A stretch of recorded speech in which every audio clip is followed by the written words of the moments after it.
Assalamualaikum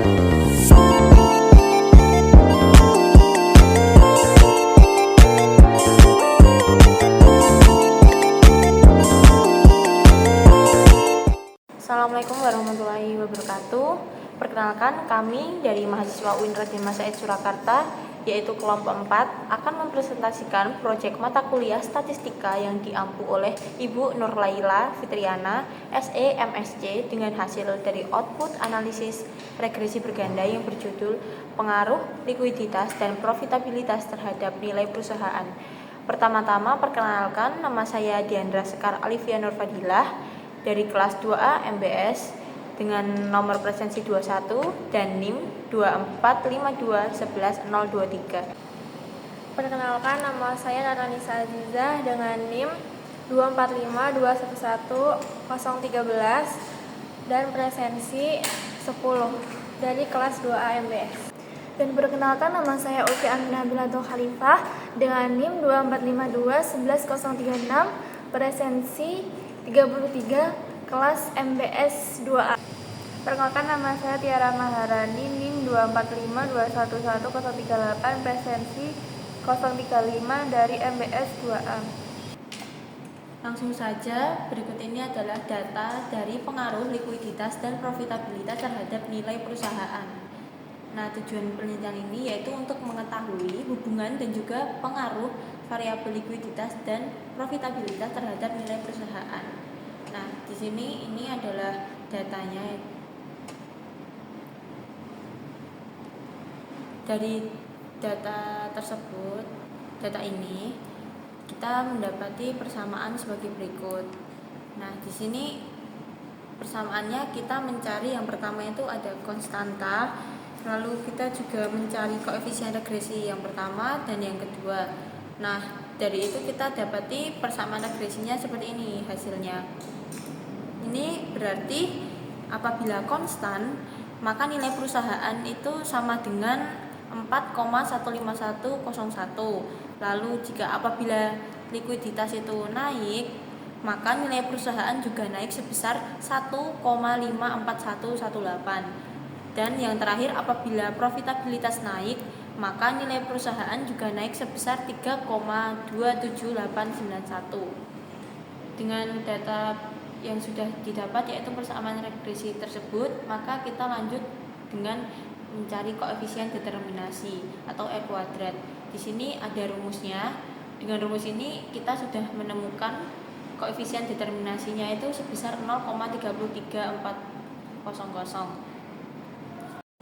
Dengan ditemukannya tadi yaitu hasil koefisien determinasi atau R kuadrat, maka itu dapat digunakan untuk mengetahui ketepatan antara nilai dugaan dengan data sampel likuiditas dan profitabilitas perusahaan kurang mampu menjelaskan 33,4% terhadap total varians nilai perusahaan. Dikarenakan menurut Suharyadi Purwanto, semakin besar koefisien determinasi menunjukkan semakin baik juga likuiditas dan juga profitabilitas perusahaan, juga menerangkan nilai perusahaan. Pada data ini dikatakan bahwa likuiditas perusahaan itu dan juga profitabilitas kurang mampu menjelaskan 33,4% terhadap total varians nilai perusahaan karena 0,33 itu lebih kecil dari 0,5. Selanjutnya kita mencari koefisien korelasi atau R. Nah, untuk mendapatkan data ini kita dapatkan dari rumus ini yaitu R sama dengan akar R kuadrat. Lalu kita mendapatkan hasil yaitu 0,577. Koefisien korelasi ini digunakan untuk likuiditas, kerataan hubungan antara nilai perusahaan dengan likuiditas dan profitabilitas perusahaan. Sedangkan hubungan antara nilai perusahaan dengan likuiditas perusahaan dan profitabilitas perusahaan sebesar 0,57 yang berarti ia memiliki hubungan yang positif, sedang koefisien korelasi juga mempunyai nilai antara minus 1 sampai 1. Nilai koefisien korelasi yang mendekati minus 1 atau 1 itu menyatakan bahwa hubungan nilai perusahaan dengan likuiditas atau profitabilitas perusahaan itu kuat.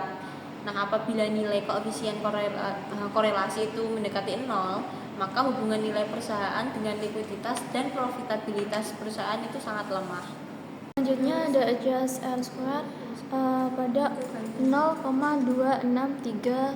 Kita mendapatkan standar error ini 1,6065 dirumus di SY1 X1, X2, dan ini adalah rumusnya. Dan formulanya adalah sama dengan SQRT buka kurung 2 G42 per buka kurung 22 min buka kurung 2 plus 1 tutup kurung 4. Lalu standar error ini atau kesalahan baku digunakan untuk melihat nilai pendugaan kesalahan baku dengan nilai sebenarnya. Nilai perusahaan menyebar secara normal di sekitar garis regresi berganda berkisaran 1,60. Dan menurut Suharyadi Purwanto, apabila nilai pendugaan kesalahan baku semakin mendekati nilai sebenarnya, maka persamaan yang diperoleh semakin baik. Lalu ada observation. Di observation ini 22 kita mendapatinya dari sampel. Sampelnya ada di sini, ada di total responden ini. Maka sampelnya atau N, jumlah sampel penelitian sebanyak 22 responden. Lalu selanjutnya ada ANOVA. Di ANOVA ini ada F hitung. Di sini F hitungnya ada 4,764362 dan di sini kita dapatkan melalui beberapa langkah. Di sini ada 5 langkah. Yang pertama adalah langkah 1 menentukan hipotesis dan ini adalah langkahnya. Dan yang kedua adalah menentukan taraf nyata. Lalu ini langkahnya.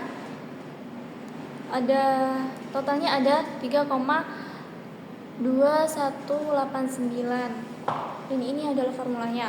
Lalu yang langkah ketiga adalah melakukan uji statistik atau menentukan F hitung. Lalu ini adalah rumusnya dan ini hasilnya dari formula ini. Lalu langkah yang keempat adalah menentukan daerah keputusan dari F tabel dan F hitung dan ini adalah hasilnya. Selanjutnya ada uji signifikasi parsial atau individual. Langkah yang pertama kita menentukan hipotesis.